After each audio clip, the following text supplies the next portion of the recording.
This is a charango, which is a traditional lute from the Andes.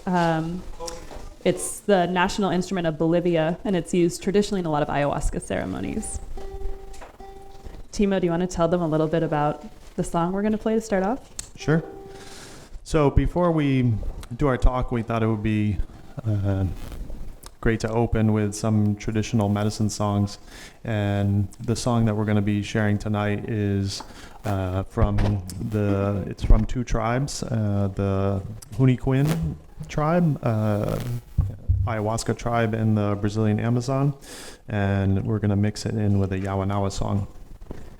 And I spent most of last year working and touring with the Huni Kuin tribe and some elders from deep in the rainforest. And the first song is prayer of adoration and love to the great spirit of the forest.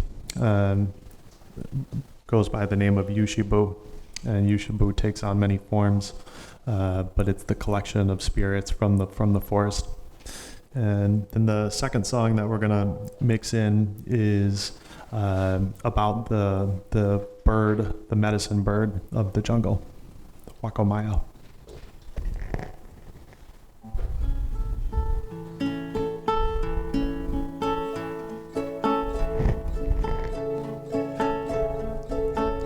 Seri, seri, seri, seri, kayushibu. Seri, seri, seri, seri, kayushibu. Seri, kayushibu, yuba mana ebubu. Seri, kayushibu, yuba mana ebubu. Seri, seri, seri, seri, kayushibu. Seri, seri, seri, seri, kayushibu. Seri, kayushibu, yuba mana ebubu. Seri, kayushibu, yuba mana ebubu.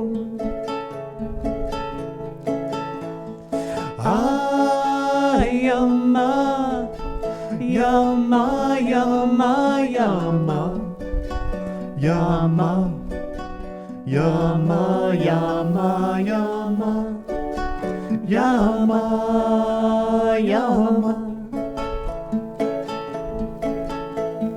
Yama, yama, yama, yama, yama, yama, yama, yama, yama, yama.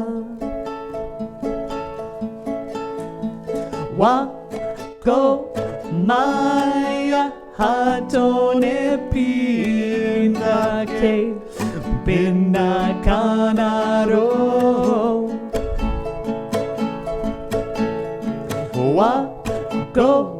Wakomaya hatone pinake pinna kanaro.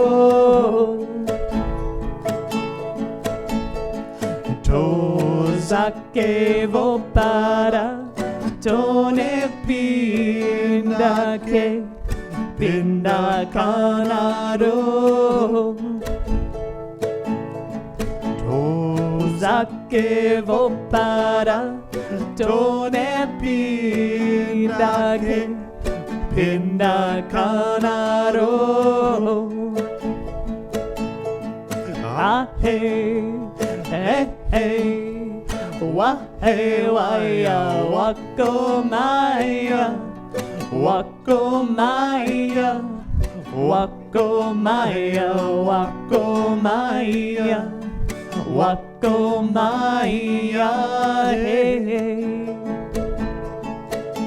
Oh wako, wako, wakomaya, wakomaya, Wako Maya, Wako Maya, Wako Maya, hey. Oh, Wako, Wako, Wako Maya, Wako Maya, Wako Maya, Wako Maya, Wako Maya, hey. Hush, hush.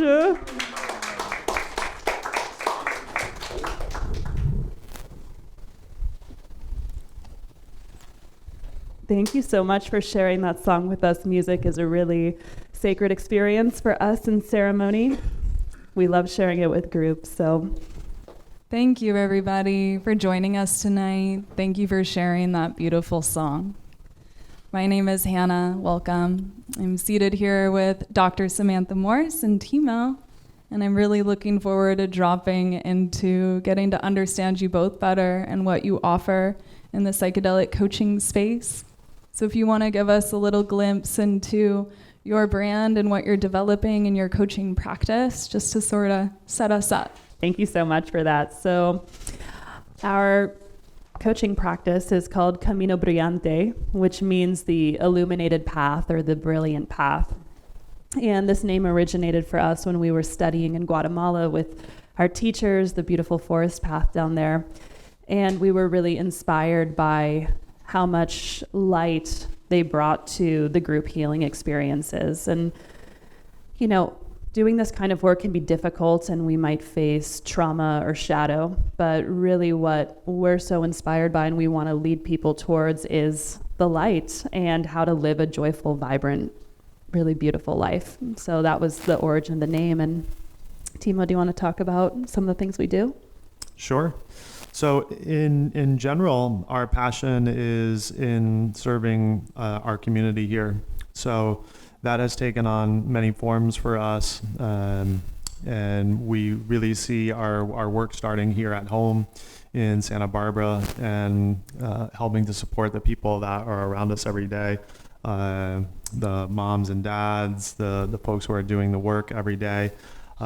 So we work with the Santa Barbara Psychedelic Integration Circle and help folks there directly doing education and art production, and talking about topics like we're going to do tonight to give folks resources and education on how to have meaningful growth in their life and to use these medicines as a way to provide deeper insight into their lives.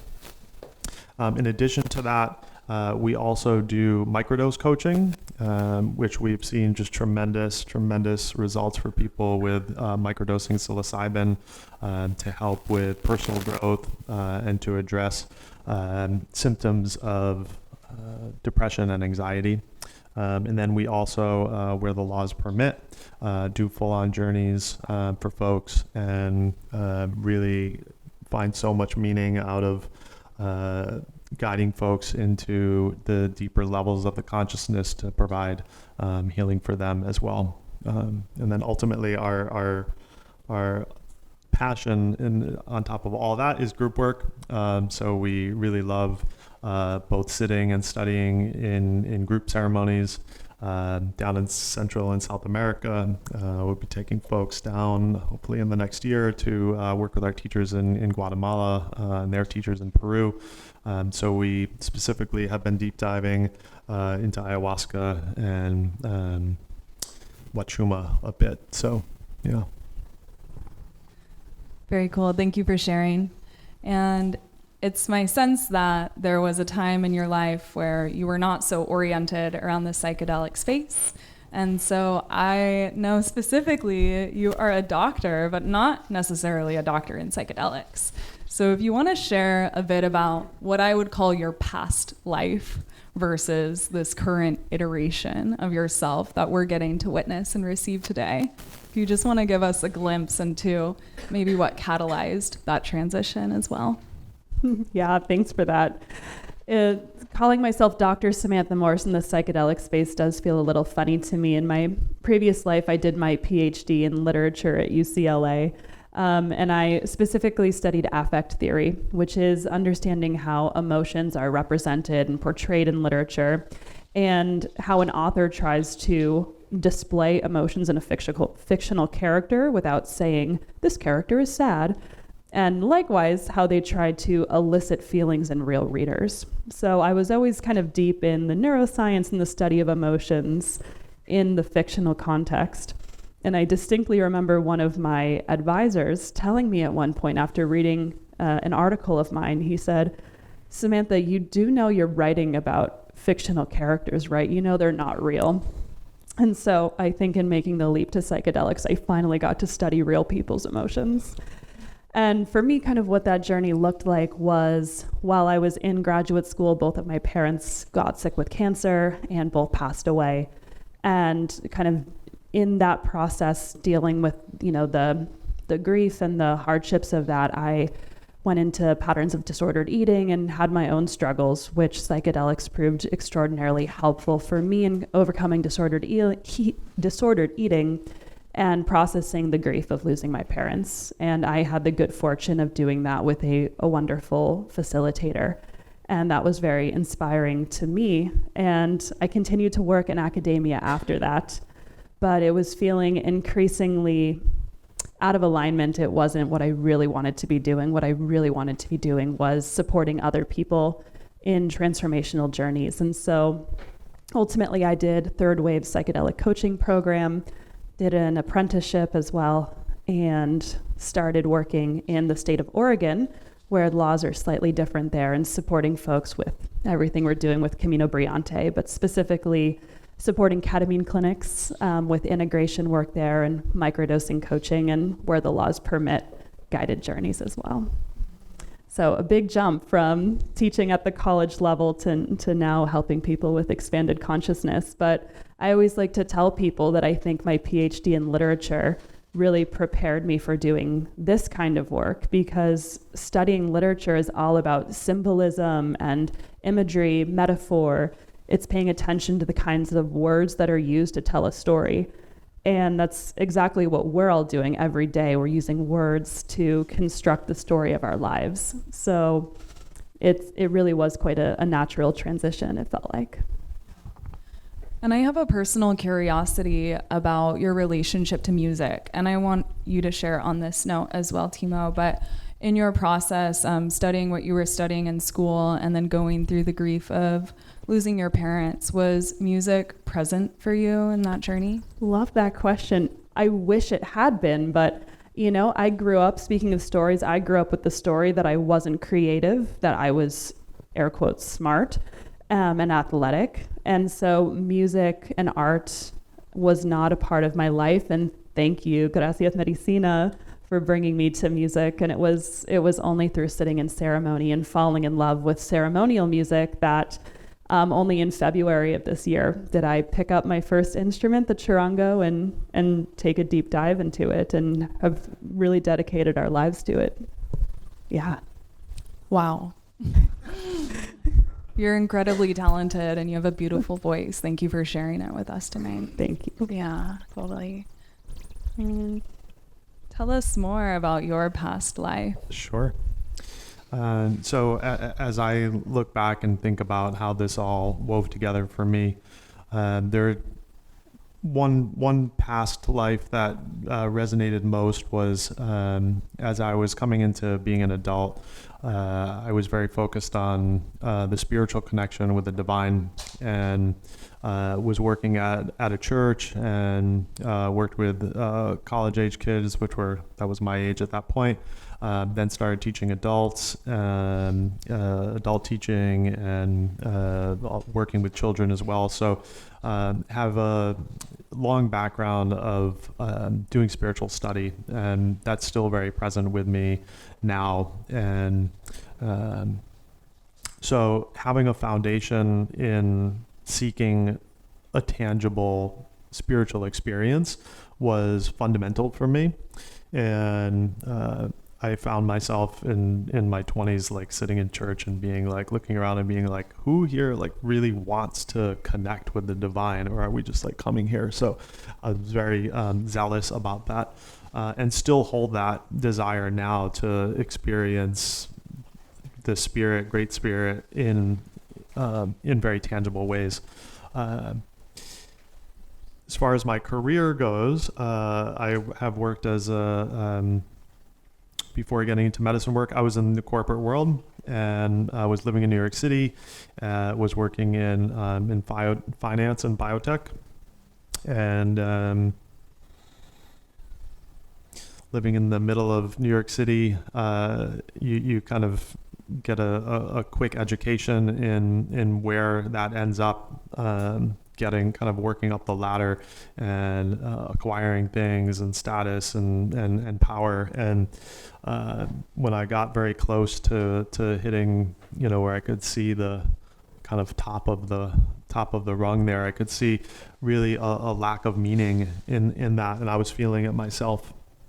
And so in 2014, I started to have intentional medicine studies on my own, and progressively, like very slowly, through the work of the medicine, began to have these very powerful experiences that I had no resources to be able to integrate on my own. So I started reading about it and studying and seeking out people who could help me to understand these really powerful experiences that I was having.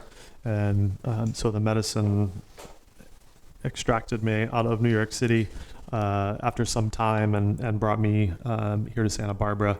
And since arriving in Santa Barbara, I've just been so blessed to be supported by this community and to have so many really amazing teachers who have arrived in our lives and are supporting us today. I think it's valuable that you each share your background in this way, because perhaps there's members in the audience who are also craving a radical change in their life. And whether that's catalyzed by plant medicine or not, I think you guys are representing that big pivots can happen in a way that maybe you don't see coming. And I think that as you share your medicine work, you will inspire more of those pivots. Yeah. And I know that when we spoke earlier in the week, talking about this tangible spiritual experience really resonates with me, because I think it's important that we're not just theoretical and intellectual around spirituality, but that we have an embodied sense of what that means. And you shared with me that it's valuable to keep people in their body, or that you suggest that when they explore the medicines. And so I'd love to riff on the value of that a bit. Yeah, so I think we can both speak to that a bit, but I'll begin by saying that one of my kind of therapeutic backgrounds that informs the work that I do, while I am not a licensed therapist, nor do I have a degree in psychology, I am training to be an IFS informed therapist, or informed practitioner, which stands for internal family systems. And one of the basis of this forms of therapy is that we have all of these different parts inside of us. Some of them are protectors, some of them are exiles, they're the parts we would rather not deal with. And there are other parts I like to call our allies. They're the ones we really love to put front and center, and they're our favorites. And the premise of internal family systems is that there are no bad parts, that we want to welcome and engage with all of these parts to lead to a healthy, cohesive self. And so in thinking about that with psychedelics, one of the experiences that can happen in psychedelic spaces is ego dissolution, or losing a total sense of self, which can be a really valuable experience in some cases. But I tend to believe, and it's open to debate, but I tend to believe that is not a great entry level situation. Rather, if you're trying to do some of this more therapeutic parts work, it can be really helpful to keep somebody in the body, but in an expanded, altered state of consciousness, where they can begin to creatively engage in dialogue with these parts. And so as part of the preparation, I'll ask them to communicate with their parts and let them know nobody is being dissolved, nobody is being ejected, you are all welcome. and we get to engage in dialogue, and that can feel like a very safe, welcoming first psychedelic experience for some people, and also one which is for some more easy to integrate. They can understand what is happening a bit more. Anything you want to add to that? Yeah, I think the connection to the body and the connection to you as a self. We talk a lot about ego dissolution and losing yourself. After the experience, you still need to come back to live out your life. And in the psychedelic experience, being able to feel things in your body. It's one thing to know that you're loved. It's another thing to feel that you are loved by the universe or by someone in your life. It's one thing to forgive someone who's hurt you, but it's another thing to feel that in what we refer to as the subcognitive layer, where it's not a thought process that's happening. It's something that you just feel so deeply inside of you. These truths that the medicine helps to bring us to. And when you are no longer remember your name, or don't know what it means to be human, or don't know how the sun rises in the morning, or you're sitting with aliens, while those can be also really profound experiences, we find that there's a lot of value in staying inside your body and being able to take these experiences into you at levels that you can then take with you after the experience. Yeah, I like that a lot. And I think you described it as the bottom-up approach rather than the top-down. Yeah. So often in therapy, many of us, I've personally had this experience where your therapist says something that's really smart. You're like, yes, I want to think that. I want to feel that way. And so you're going about your daily life and you're like, okay, I'm doing the thing my therapist said, but you don't feel it. It doesn't feel true to you inside yourself.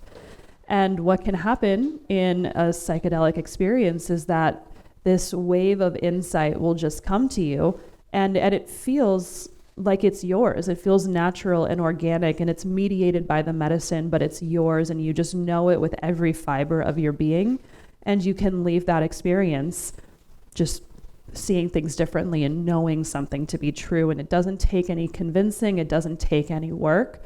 It's just your new truth. And I've personally experienced that when I was doing therapy with psilocybin, when I was working on my disordered eating. And it was literally like a light switch, where I, before that journey, was really just trying to get out of these stuck thoughts about my body. And afterwards, it's like, this isn't an issue. It just wasn't an issue after that. And it doesn't work like that for everyone. And I've also seen it work like that many times. That's super hopeful to hear your personal experience and that you've continued to witness that in other people's experience. And I would like us to transition into our little rapid fire section of Change Your Lens questions. And one of them is actually for you to share about a profound medicine experience that you've had, if there's one in particular that you would like to highlight. Sure. Yeah. So in 2016, I was very worked up about the state of the world. It seemed like everything was going down like a very dark path. And I had a very profound medicine journey where I followed that ultimate fear that I had down into what ultimately for me was the like complete annihilation of the planet, which I love this planet, but I went there, and somehow one of our great leaders nukes us into a black tar pit. And I was able to find peace in that experience, and that being like my worst nightmare is that happens to all the people that I love and this planet that I love so much. But to understand that even if that worst case scenario were to happen, that the universe still keeps spinning, and the universe in itself is unaffected by what happens here on our planet. And for me, once I was able to come to peace with the worst case scenario of us kind of turning into a piece of charcoal, when I came out of that, I just had immense joy, and ironically, just such optimism about the fact that everything ultimately will be okay, and that I'm here to show up every day and do my best with what I have, without having to carry the fear of like, what if this happens to the planet? Because ultimately I don't have any control, and if the worst case scenario happens, like, we just keep spinning. And I find that incredibly reassuring, and I carry that with me every day. And let me tell you, as someone who lives with him, he applies that to everything, and everything is always okay, and it's maddening and wonderful, and he really lives by it.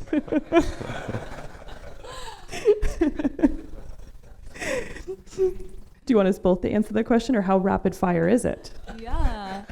You shared a bit about that transformative experience around the narratives of disordered eating, but if there's more details you'd like to share about a profound trip, there's space for that.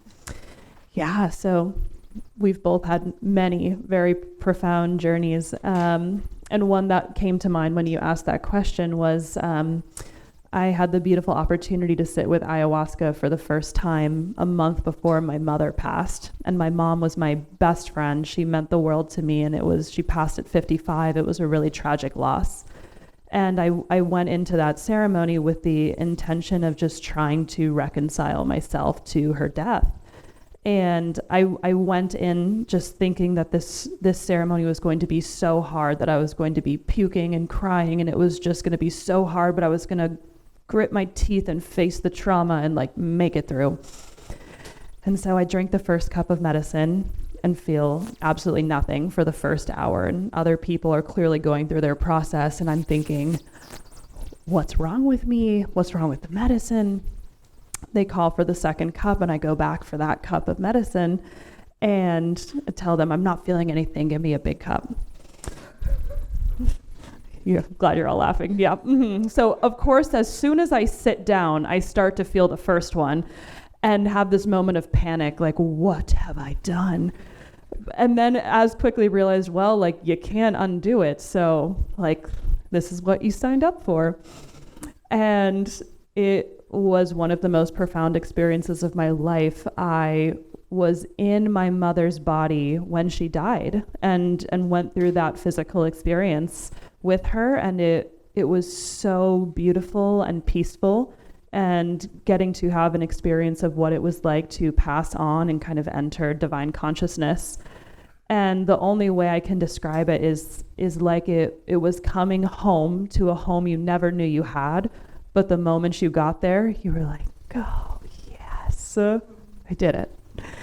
And I was just filled with so much peace and ease. And I can really thank that journey for being able to be so present with my mother through hospice and get to be there every moment with her until she passed, and do that with a lot more grace than I would have before. So a lot of gratitude to the medicine. Yeah. It seems the theme in both of your descriptions of those experiences was something that was seemingly hard to accept, then became acceptable, like leaning towards beautiful. And I think that's a common experience for people who journey with these sacred medicines. And my next question is, if you were able to sit in ceremony with anyone, dead or alive, who would it be? And what substance are you choosing? That's a brilliant question. I would like to go back in time and be in one of Shulgin's like experimental, like Wednesday night or Friday night or whatever they did, where he'd like pull stuff out of the lab. Yeah. Yeah. So an experimental, unnamed medicine experience. Yeah, I'd like to have like a psychedelic chemist who's a friend of mine. Yeah. Yeah. Yeah, there's like a alternate dimension where there's this really popular substance named Timo. Oh, yeah. Yeah. I like that. Yeah. That's a great answer. My geeky literature professor roots are going to come out, and I would love to do a group mushroom journey with my favorite 19th century British poets and authors. William Blake was already super psychedelic. He would be stoked to get to actually do psychedelics, so he's invited. Mary Shelley, who wrote Frankenstein, is obviously invited. William Blake and Coleridge were a little stodgy, so I wouldn't tell them we were doing medicine and just surprise them, which I would never do in real life, but this is a fictional, imaginary thing. So, yeah, it would be kind of like a literary mushroom party. I love that. That was really fun for me to envision. And in this fictional flow, we're also going to imagine that you've found yourself on a deserted island, but you are able to bring a book. And what book is that you have with you? Is it the same book? Oh, God. Lord of the Rings. Definitely. I've reread Lord of the Rings so many times. It's a trilogy, but I happen to have the trilogy with me. Yeah.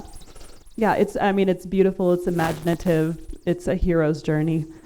It would give me solace if I were trapped on an island. A Bible.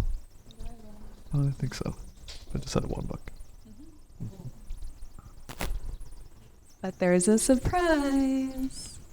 You also get to have one vinyl album with you too.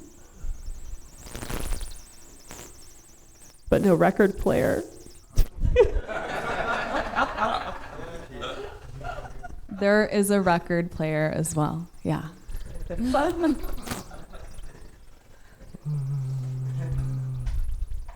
Jim Morrison's American Prayer. You can. Ooh. I don't have a good answer because no medicine music is on vinyl. No. Maybe something from the Beatles. That's a fun vibe. Yeah. And I know you shared earlier, Sam, about your experience transitioning to that place that feels like home, but you didn't know it until you were there. And my question is, do you believe in an afterlife? And do you think that the psychedelic experience offers us closer access to it? Yeah, that's a beautiful question. I think the term afterlife I will forever associate with The Good Place. I don't know if you saw that TV show, but it takes place in an imaginary afterlife. And so I hear some affirmations in the audience. Thank you. So I don't believe in an afterlife as it's like generally conceived in, media or even in religion, but I certainly believe from my own personal experience and what I see with the people I work with that our spirits don't just go away when we die, right? That there's something about us that transcends the body, something that is eternal and transforming. And my personal experience, whenever I work with psychedelics, is feeling my parents and other people who I've lost very closely, and being able to do so outside of psychedelics too. But psychedelics certainly seem to mediate an experience with spiritual entities, be they deceased relatives or ancestors or other spiritual beings. And that seems to be a pretty unanimous experience amongst people. Yeah, and I don't carry the concept of heaven or hell. That there's like a good or bad place that you go to afterwards. But through our medicine experiences, I've had many direct interactions with the spirits. And I think that what I'm holding closest to now is that this incarnation that we're all in right now, the manifestation of the human experience is one of the highest incarnations that we can have. So I carry a lot of gratitude for this existence that we get to live right now. I like that you've said a few times that you don't necessarily see a bad or a wrong perspective, whether that's something that happens in the psychedelic space or at home in life. And I really felt that to stand out about your approach in coaching and space holding is that you're very welcoming and like positive towards anyone's belief system or spiritual framework. And so I just wanted to acknowledge your inclusivity and like you're just free of judgment. And I think that's really impactful. And I have 2 more questions that I'd like to offer. One of them is a little bit more silly and lighthearted, and then the other requires a bit more seriousness. So we'll start with the silly. And is there a substance that you're fascinated by but haven't yet tried but maybe hope to? Yes. 5-MeO. Yeah. Had the regular strength, and then DMT, which has been really powerful. But the 5-MeO, the toad, not yet. Same answer. Yeah. What's that? 5-MeO DMT? Yeah. Yeah, the toad venom. Yeah, and I think for both of us, we've been really deep in our studies, in particular with ayahuasca, for the last some time. And when we're not drinking ayahuasca, the times of sobriety, this is just a really key principle for us. Our times of sobriety in between and not going into other places has been a really important principle for us. So, and the 5-MeO experience is a very powerful experience, and the frequency of our study with ayahuasca has been demanding our full attention. Well, I trust the divine timing for 5-MeO to find you both. And a very serious question requires you to condense the most essential quality for you to describe the nature of reality. Love. Wow. Easy. Love. I can't give the same answer, so then okay, let's see.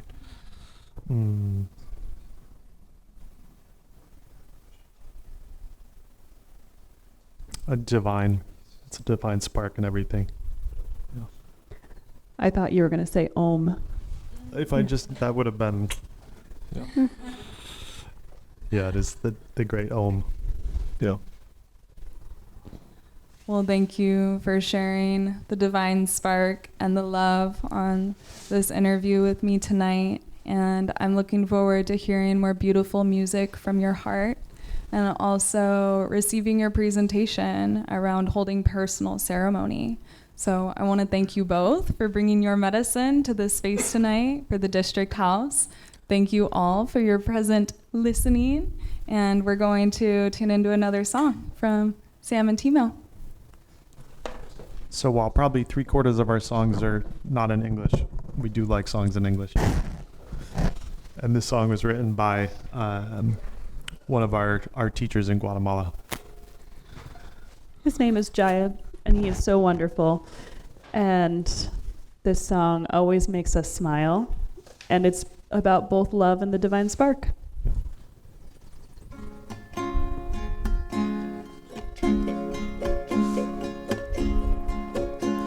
Let it in, let it in, let it in. Let it all sink in. Let it in, let it in, let it in. Let it all sink in. The sun and the moon and the stars silently teaching. The forest, the wind and the river silently speaking. Let it in, let it in, let it in. Let it all sink in. Let it in, let it in, let it in. Let it all sink in. the rays of joy and the shine of hope that you are here bringing. With the light of 1,000 stars, your heart is here singing. Let it in, let it in, let it in. Let it all sink in. Let it in, let it in, let it in. Let it all sink in. The sun and the moon and the stars silently teaching. The forest, the wind and the river silently speaking. Let it in, let it in, let it in. Let it all sink in. Let it in, let it in, let it in. Let it all sink in. The rays of joy and the shine of hope that you are here bringing. With the light of 1,000 stars, your heart is here singing. Let it in, let it in, let it in. Let it all sink in. Let it in, let it in, let it in. Let it all sink in. Let it in, let it in, let it in. Let it all sink in.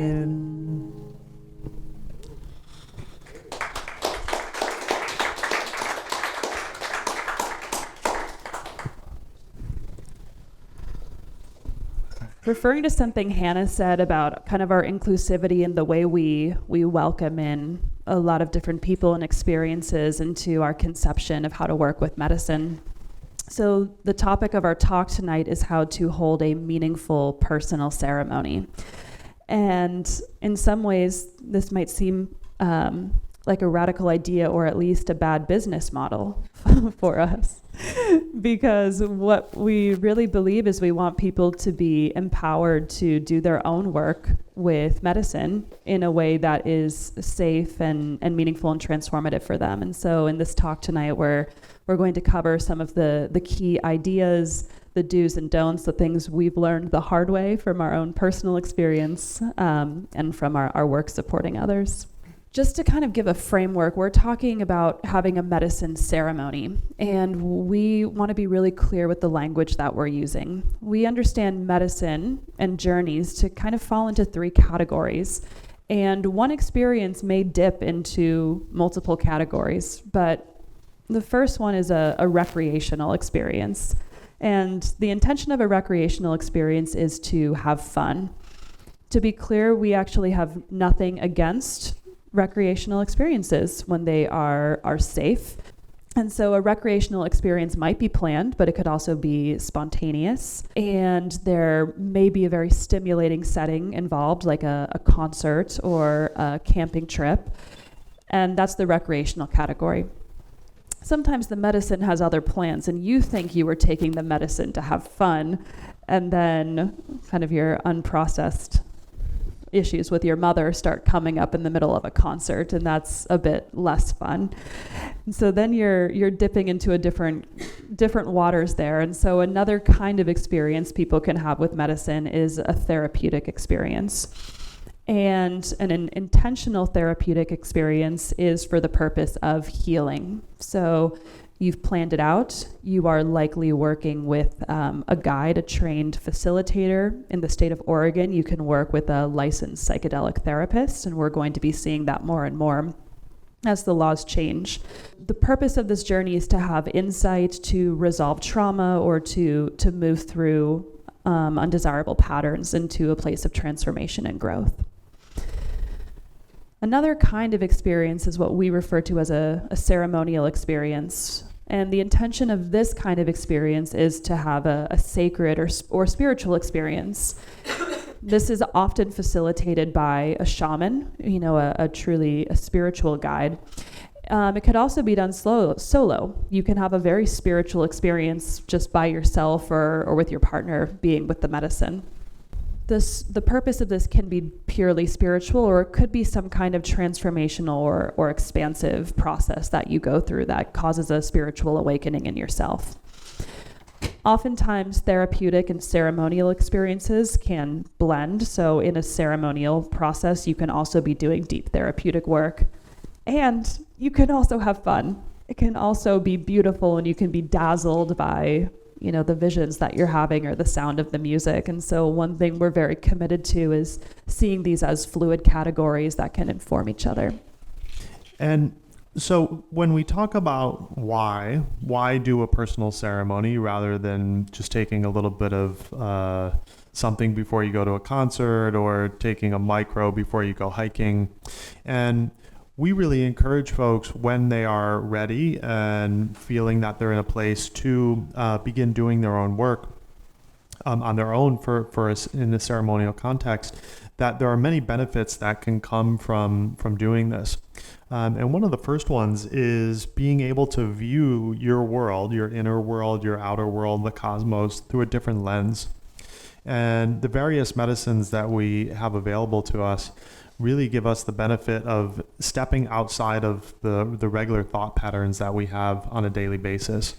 And when you step outside of the view that you hold about everything in life, it really opens the door to much deeper understanding of your surroundings and of the people in your life and the overall dynamics of the world. So that lens shift is really the primary driver to bring change into our life. Learning how to also develop a personal practice. So I like to describe this as you're developing a relationship with the medicine. And as we talk a little bit more in our presentation, you're learning how to navigate your own internal landscape. You're learning how to navigate into these very powerful other dimensions of yourself and of life and of the universe. And so to be able to do that is a really powerful muscle to build up in your life, to be able to go into these places on your own without having someone there with you is a character building experience. Sometimes for better or for worse, they can be quite challenging, but it's over time and it's over this repeated developed practice, this yoga, this practice that you do in your own life, where you begin to understand how to navigate your internal landscape and how to navigate the dynamic effects of medicine that you don't always have control over. Communicating with a higher power. So many folks report that their psychedelic experiences are some of the most powerful religious experiences that they've ever had, including folks who come into the experience identifying as atheist.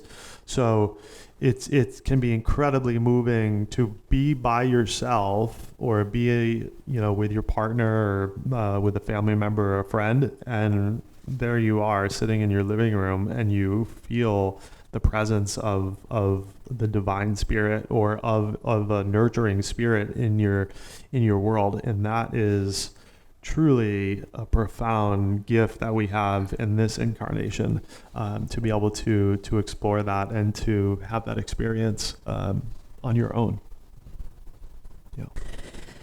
And so if somebody is curious about maybe doing one of these experiences themselves, and you're wondering, okay, I think I want to do a personal ceremony. When am I ready? When is it a good time to be doing this kind of work? A couple suggestions for you. Sometimes when people are going through a really difficult time, they think that's when they should do a ceremony because they want to get clarity on the experience. And we would actually say that that's probably ill-advised. If you're in the middle of a personal crisis or a major transition and your life is destabilized, you don't want to go into a psychologically, cognitively destabilizing experience. So we would recommend having a few weeks of just emotional and life stability going into this kind of experience.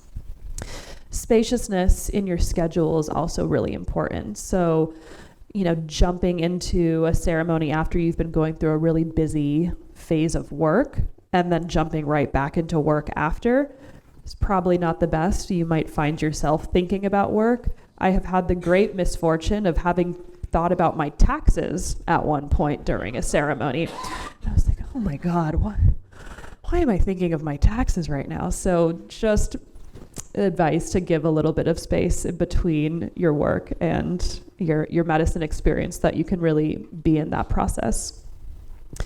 It's also really important that you have supportive practices and people in place in your life beforehand and after. So you're really nourished by the people in your life.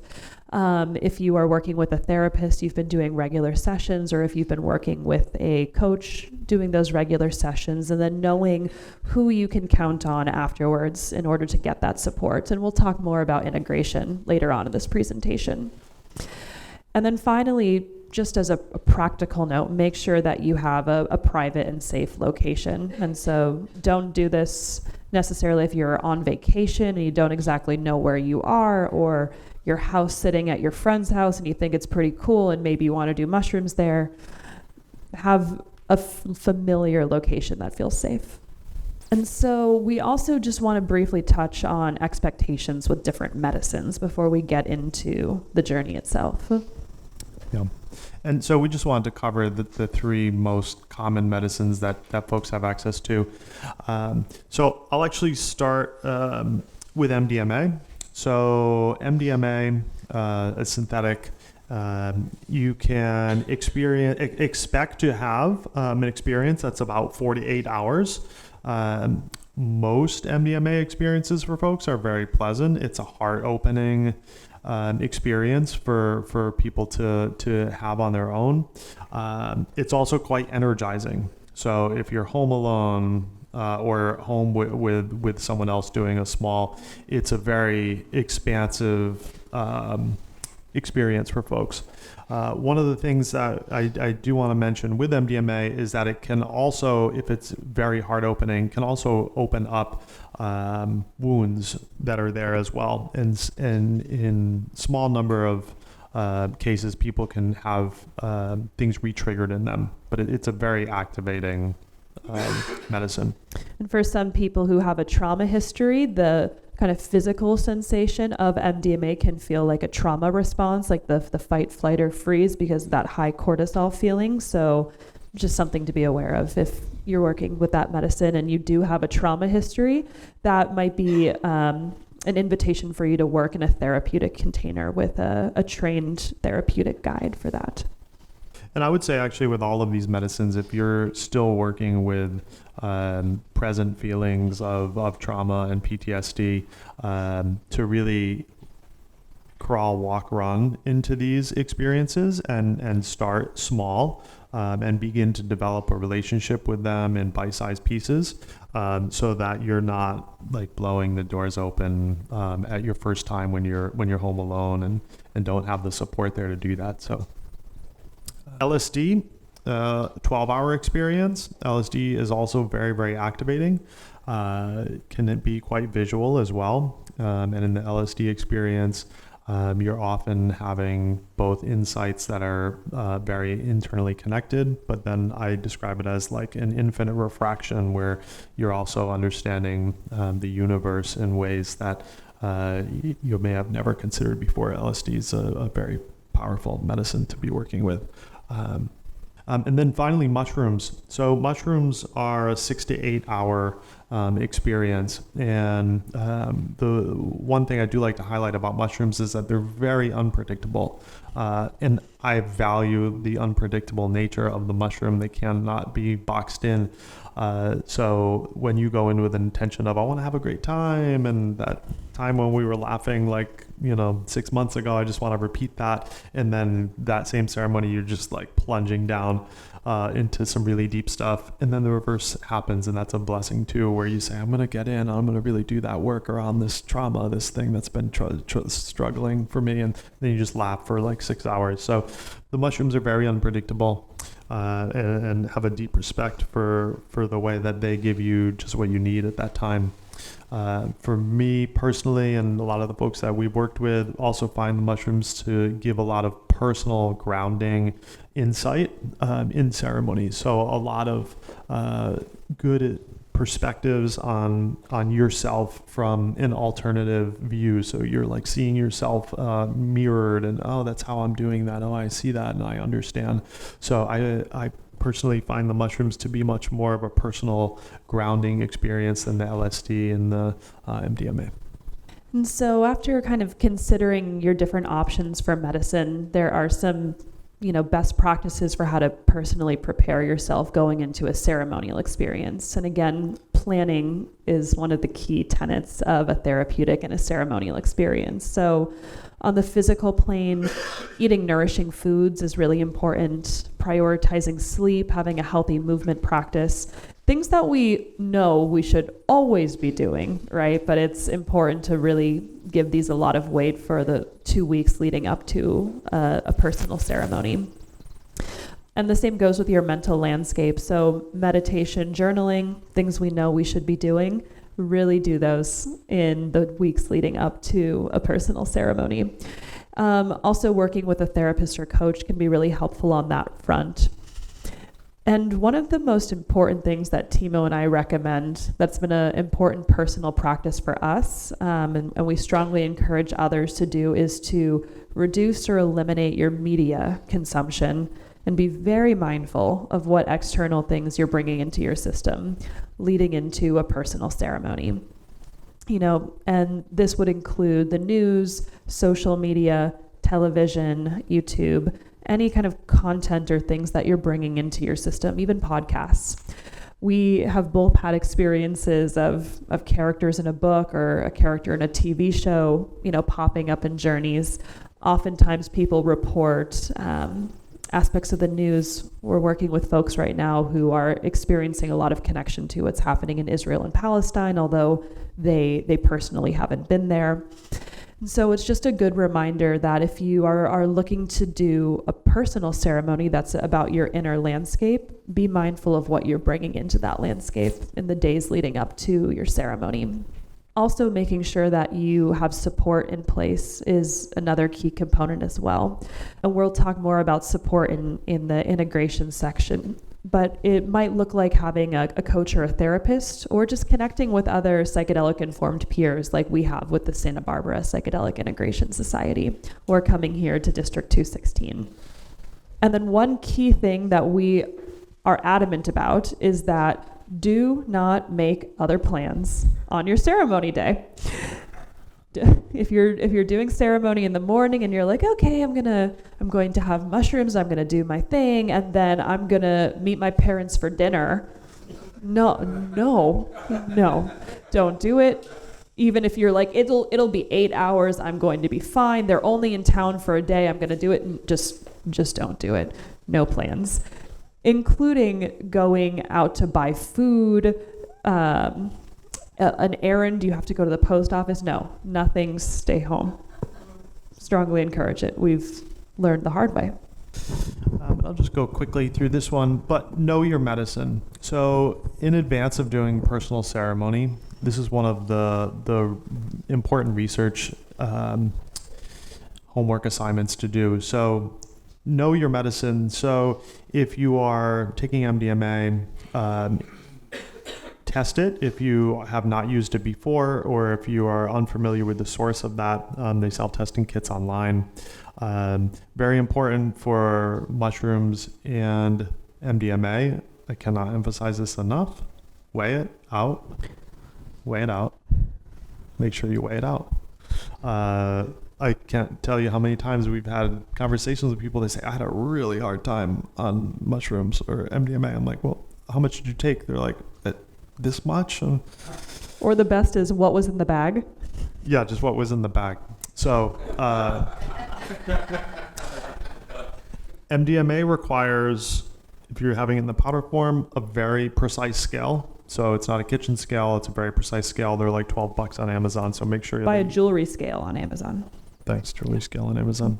The difference between like a lot of MDMA, and a little bit is minuscule, like not even something that you would notice. It's not something you could measure out with your eyeball. So weigh it out. With mushrooms, also weigh it out and understand how much you're taking. Mushrooms have a lot of variety in their potency. So make sure that you've either worked with these before and that you understand how much of it you're taking, or speak to other people who have taken it before, or the other safest way is to take it incrementally. So start with a smaller dose. With the mushrooms, you can always take a little bit more, but you can't take less once you've left your body and orbiting the solar system there.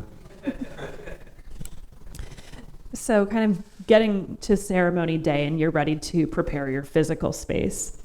We strongly encourage people to do this particular kind of work at home. While it can seem really nice to go do this on the beach or at a special spot in nature, nature can be unpredictable, temperature, kind of people, and if you're here to do really sacred space, Timo just pointed out the picture that we have on that slide, and just as an aside, we set up that altar in the woods on the Oregon coast where we were going to do a kind of ceremony there, and we were in the middle of the woods. We thought we were alone.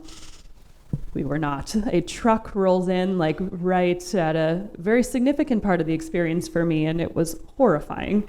So just a great reminder that if you're looking to do deep spiritual work, you want privacy, and your home is the best place to do that. So in thinking about even the space where you're going to be in your home, you want kind of curtains closed. You don't want people able to like walk by and like see into what you're doing. Privacy is really key. We also really recommend cleaning your space, especially your home. Like not just like kind of clean, like really clean it. And like, right, it's a temple, right? People at a temple sweep out the temple, so clean. Or invite Timo. Timo's the one who always cleans our space. I don't. I cleanse the space, which is step 2. So after doing the deep clean of the space, we recommend that you cleanse it. So using one of the purifying smokes like sage or Palo Santo or copal are all really great ways to cleanse the space. So as you cleanse, what you are inviting is kind of trapped energies to leave the space, that you have a really pure environment to be doing your spiritual work in. Other items you might want to have on hand, you might want to have an eye mask if it's important to you to have your eyes covered. I love essential oils, having a journal, instruments, art supplies on hand for kind of later in the experience as things are kind of settling down. We also recommend when it comes to music, you don't want to be kind of choosing songs in the middle of your experience. So having a playlist already queued up and having the expectation as well that you don't need to have music going the entire time, and you can have a really powerful experience by being in silence. And so have the playlist ready, but don't have it turned on immediately is what we would recommend. Final thing on preparing your physical space is have food ready for afterwards. I'm a big fan of the crock pot.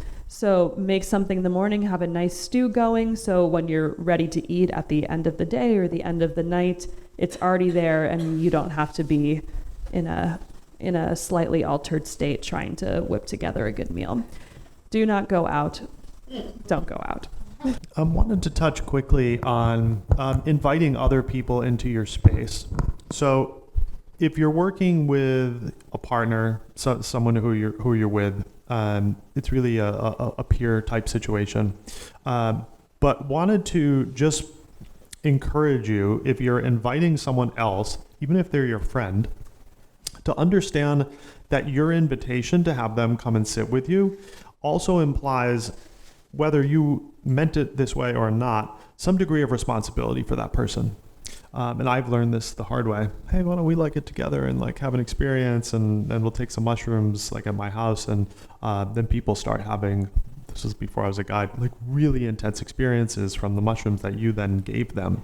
So just want to put that out there as an important consideration to understand that while they're there and hopefully they're supportive of you. So in general, is this a supportive person, someone that's going to vibe well with you, especially if you go into a really deep place? Are they going to be able to be okay if you're crying for like an hour, and then vice versa? Are you going to be okay if they're crying for an hour, or if they go into a trauma response while you're having this experience that was, maybe something you thought, well, let's like hang out and do this thing together? Just understand that there's mutual support and care that needs to be there, and that whether you intended it that way or not, that they, when they are needing help, are going to view you in some way as like a guide or a help for them during that time. Another thing about having someone else there is to give them space. So if you're there with your friend, you can check in and, hey, is it coming on? Are you feeling it? Okay, cool. But you don't need to check in with them every 5 minutes. Like, how are you doing?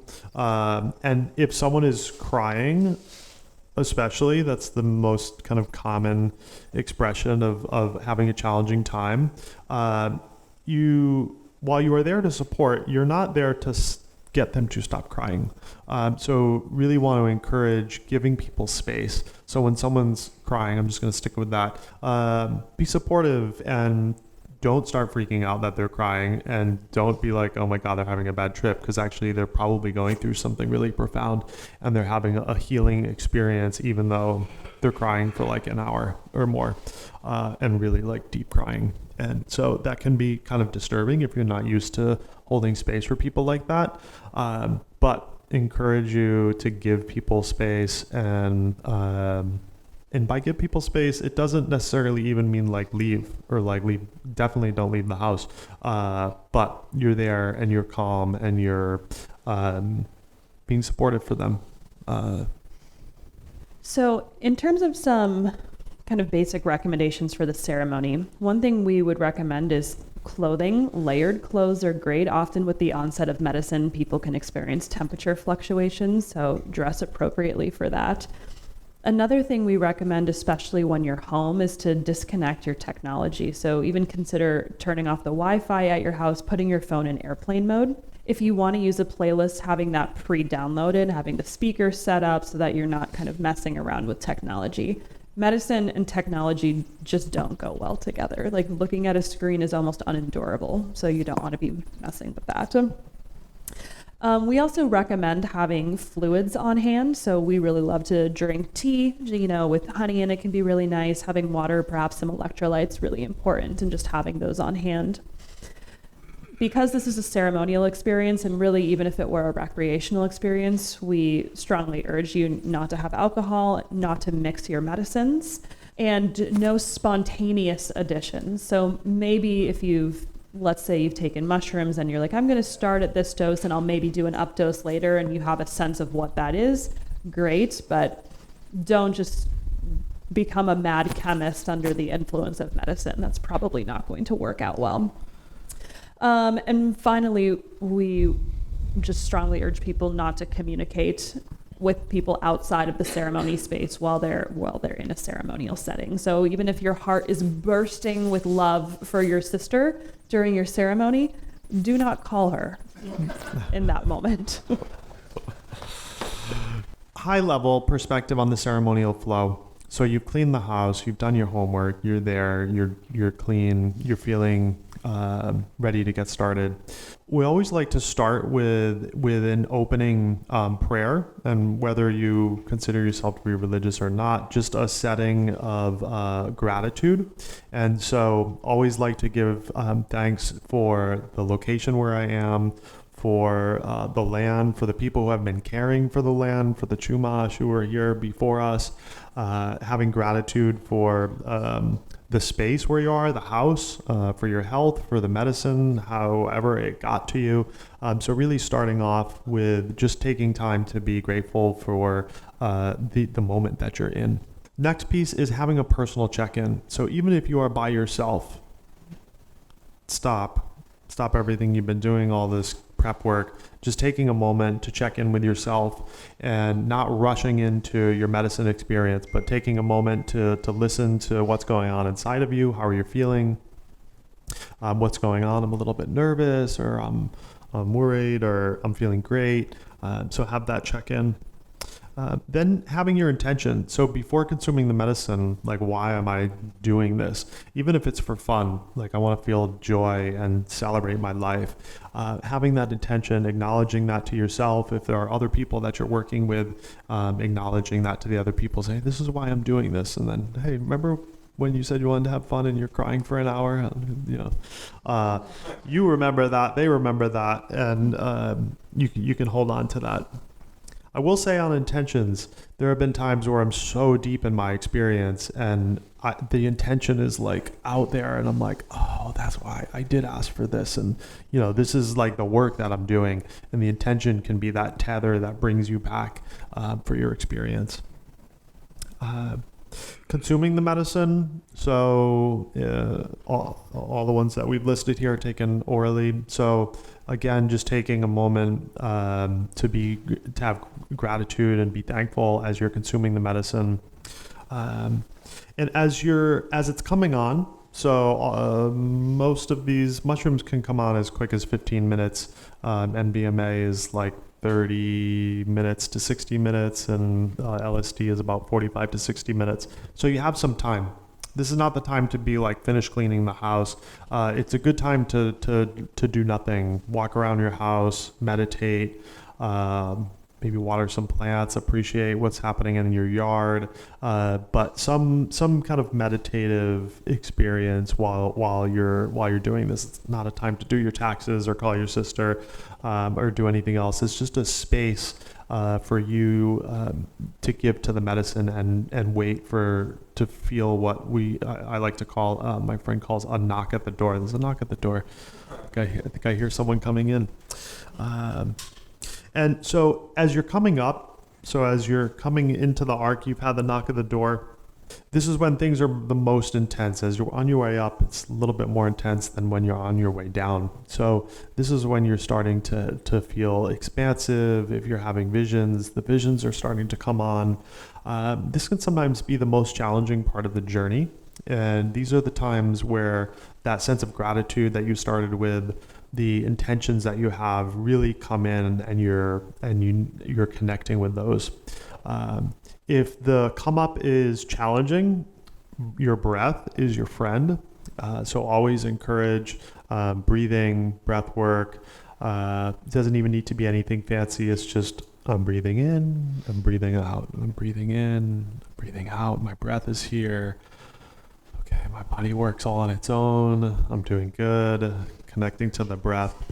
The breath sometimes is the only thing that gets me through. I'll do breathing for like an hour or more, and like that's all I can do is breathe.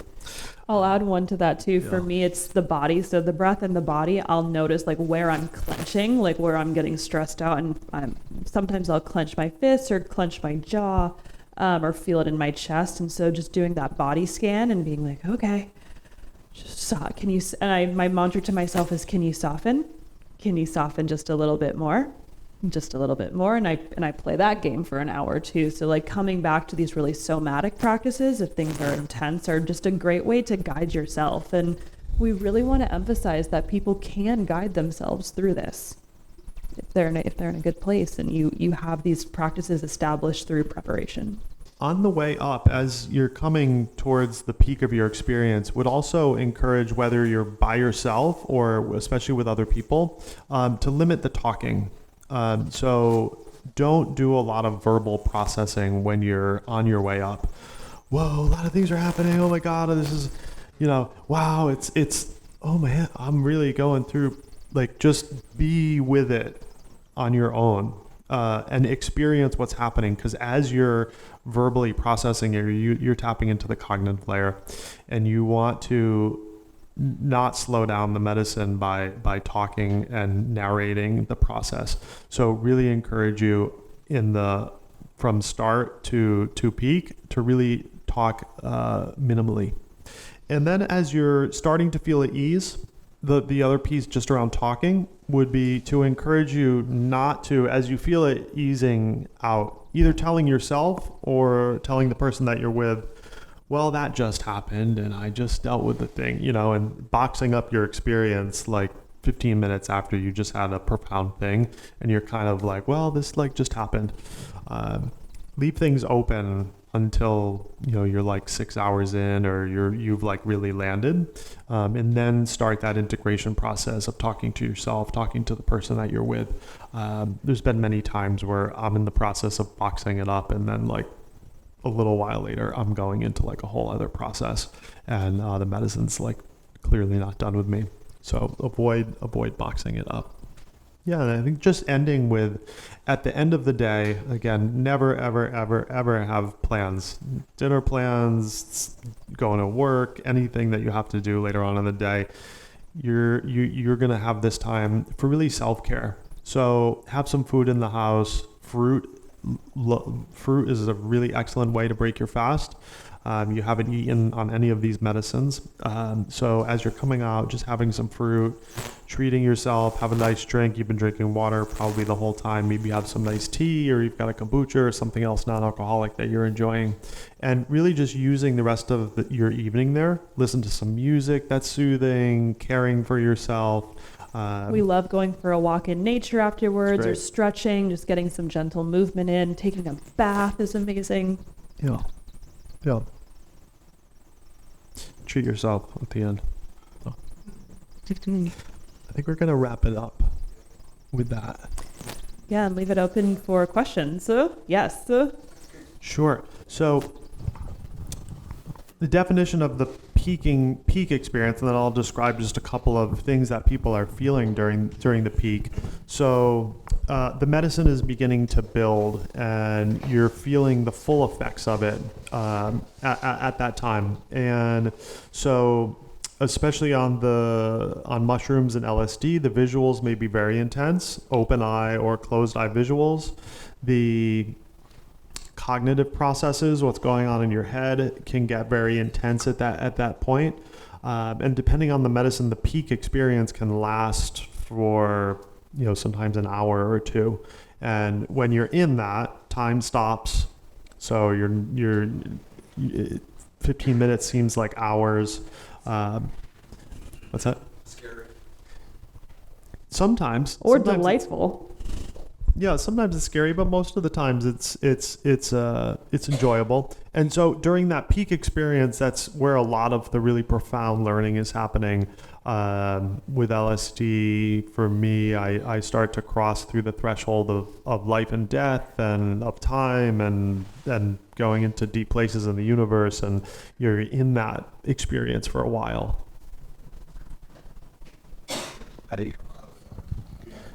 It comes out on its own. Yeah. Is it like what? Like being weightless? Depends on the medicine. It can be. Yeah, I would say that that's actually more characterized of ketamine. That feeling of kind of like weightlessness or not having a body is pretty characteristic of ketamine, which you would do in like we would encourage in a legal supervised setting. Mm-hmm.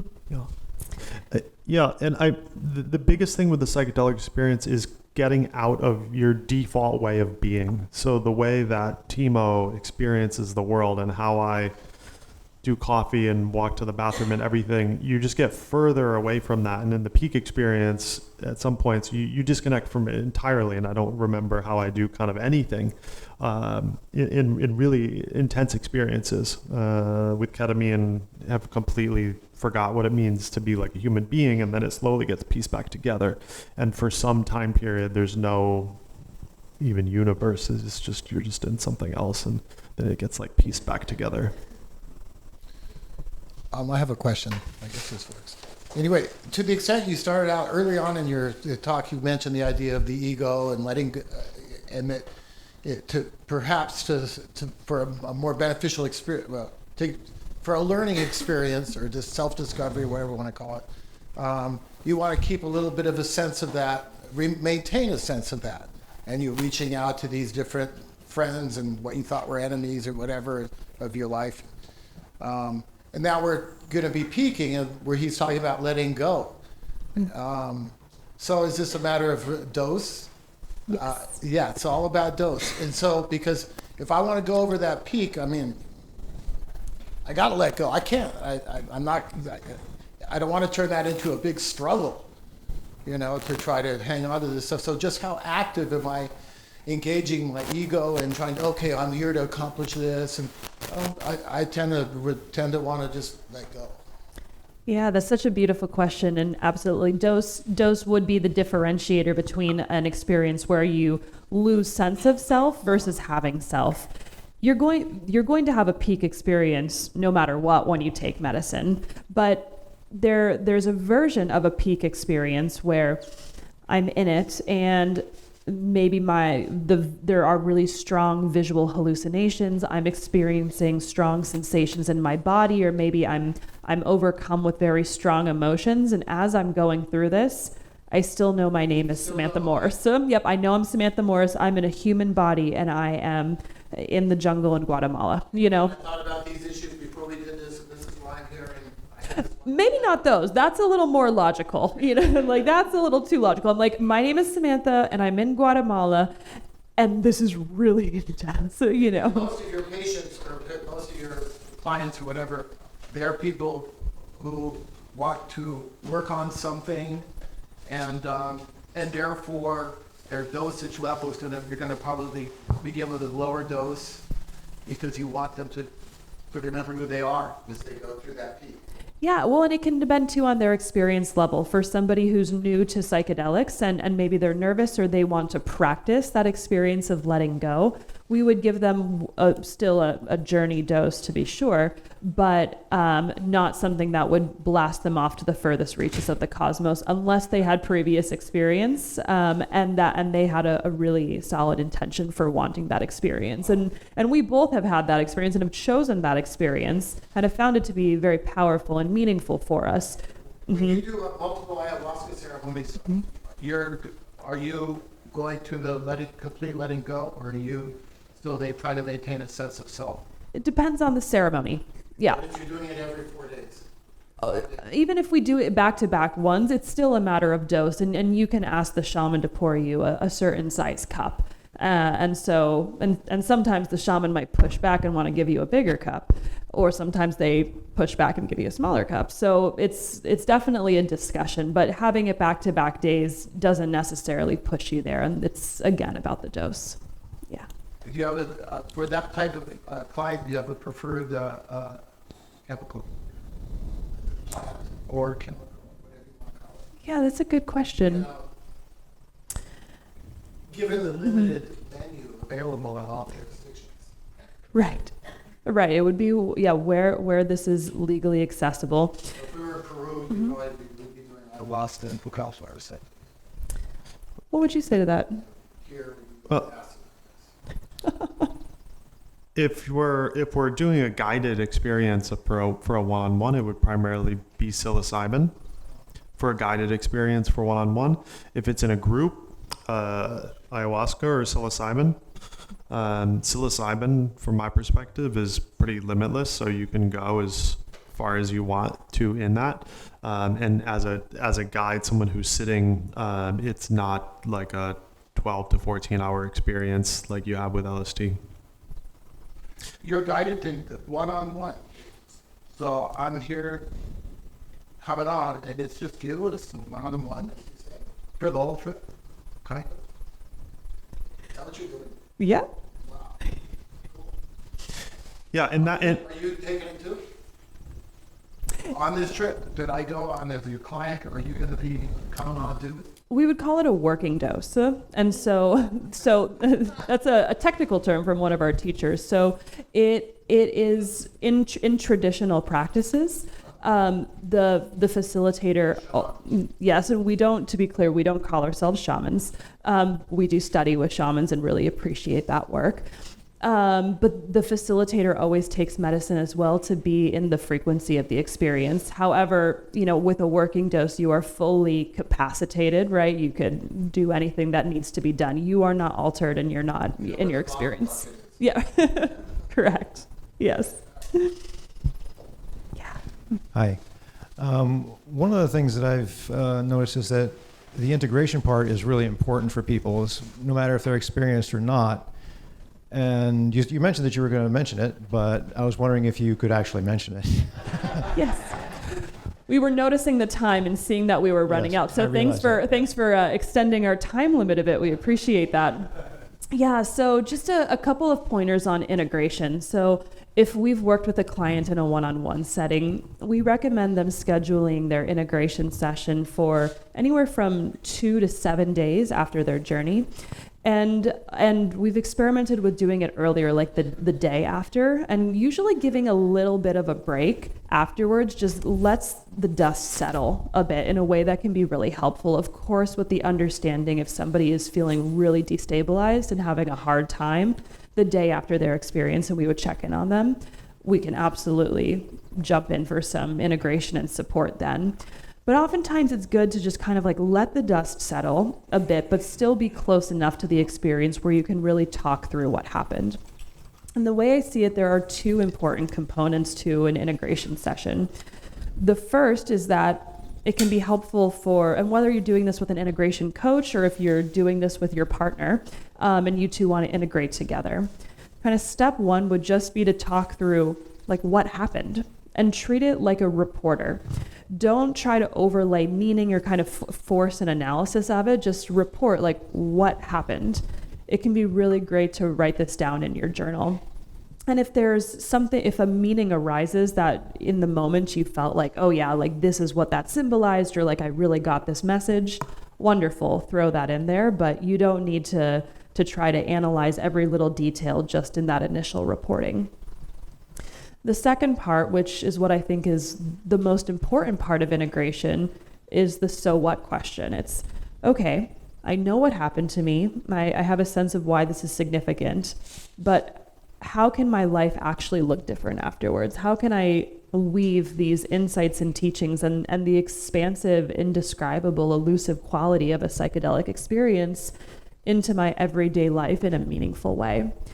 And that can take a lot of time to really think about. And that's where it can be helpful to work with an integration therapist or an integration coach who can talk through, okay, I saw you were working on this. Have you considered this kind of practice? Or maybe you should have this conversation with somebody. Really coming up with those action steps. But you could also do that with your partner or the person that you had an experience with. You could also come to the Psychedelic Integration Society and share about your experience and maybe solicit feedback from other peers as well as a form of support. I think just as a final point on integration, a lot of people, it's, I think, pretty standard practice to do an integration session within the week of your journey, and people understand that integration is important. But after that, 2 weeks go by and people think about their journey like, yeah, that was meaningful, and they have sometimes a vague sense that it was meaningful for them. But I think it's really valuable to maybe set a reminder in your phone or to have an appointment with somebody where 1 month after the journey, you do another integration session and actually reflect and recap on what the last month looked like, and ask yourself, what did I really take away from that journey and what am I actually doing about it? And I think it's really important to hold yourself accountable and without judgment or harshness, but really ask yourself, what am I doing to make that ceremony worthwhile? Having accountability with a partner, with a friend, with a coach or therapist can be helpful too, but ultimately we're here to teach you how to do a personal ceremony, and we really believe in self-empowerment and agency and owning the work you're doing, and you can do that in your integration too. I'll just say one thing. I've dedicated a lot of my personal energy into creating community for integration. A contrarian perspective, I work with a shaman from Colombia. After the ceremony, he says, forget everything that you just went through. Just forget it. It's already done. It's already in you. And you don't need to like write it down or tell somebody, like it's already like happening.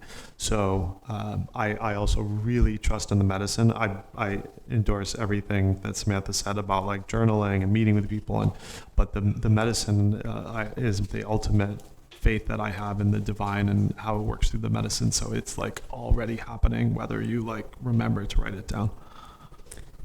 And that's a helpful perspective too, because a shout out to all the perfectionists out there. You know, you also don't need to be perfect following your ceremony, and trust the medicine and the divine experience. I had a question. You're talking about dosing. Firstly, thank you. Approximately how many milligrams, or what would the dose be for, say, a beginner versus a novice versus someone who's experienced for psilocybin? It's a really good question. You're going to start to feel psilocybin, I'm going to generalize on the strains, around approaching 1 gram. So 1 gram, you're going to start to feel like you've stepped outside of your default thinking. You start having a shift. At 1 gram, you could probably go on a hike. You could do different things. You don't want to be like in the grocery store, but you could do a hike. You could be out in nature and be doing okay.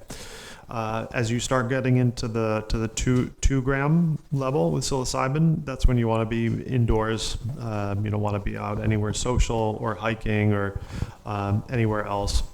So 2 grams are when people start to. Some people have very powerful experiences at 2 grams.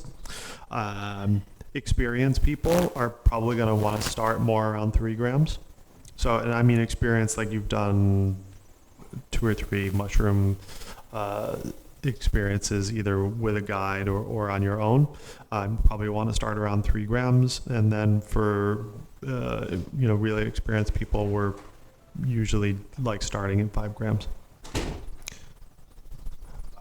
5. But 5, I will give on a lot of strains of mushrooms in the stronger spectrum. 5 grams can disconnect you from your body and be challenging experiences. No, stronger. Yeah. Mushrooms are limitless. Yeah. LSD is too, but yeah. Yeah, thank you so much for the time tonight. We really appreciate it. So.